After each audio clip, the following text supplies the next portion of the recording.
হি হি হি হি হি, পিত্তি জ্বলা হাসি, সারাক্ষণই পনে ঘুটুর ঘুটুর। বেরোতে বললেই তার ঘুম পায়, নয় শরীর ম্যাজ ম্যাজ। এদিকে একা একা বেরোচ্ছেন। আচ্ছা, মাঝে মাঝে না বেরোলে সুন্দর সুন্দর শাড়ি গয়না কোথায় পরব? ঘরে? কোনোদিন পার্লারেও যেতে দেয় না, পুরুষতন্ত্র। বলবে দুধের সর হলুদ মাখো, আর ভালো মন্দ খাবার আনছি খাও, ভেতর থেকে জ্যোতি বেরোবে। তা এখনো সবাই সুন্দরী বলে। তাও সবাই যায়, আমারও ইচ্ছে করে। একবার ছোট পুত্র মা দিবসে পার্লারে নিয়ে গিয়েছিল।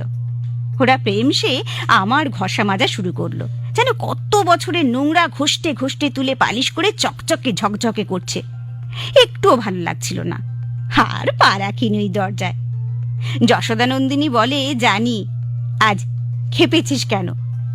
বিম্ববতী বলে, খেপবো না, তুই বল, ভাবলাম বাইরেই বেশ জমিয়ে খেয়ে আসবো। তা উত্তরে যশোদা, দাঁড়া দাঁড়া, আজ বেরিয়েছিলি? বেরোয় না বলছিলি যে? উত্তরে বিম্ববতী, অদ্ভুত, এক আধবার বেরোবো না।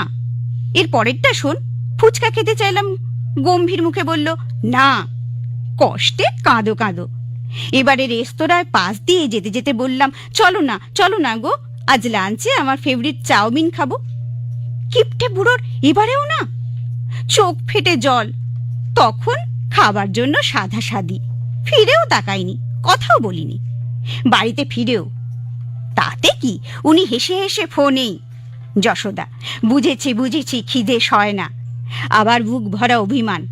তা দাদা খেয়েছে? উত্তরে বিম্ববতী, না। হঠাৎ প্রত্যাশিত পুরুষস্থ কাঁধে বিম্বর ফ্যাচপ্যাচানি কান্না। জয় ভরা রোম্যান্টিক স্বরে চিবুক ছুঁয়ে বললে, কি হলো, আমার বুঝি খিদে পায় না? বিম্ব তখন লজ্জারুণ। যশোদার মুখে মিটি মিটি হাসি।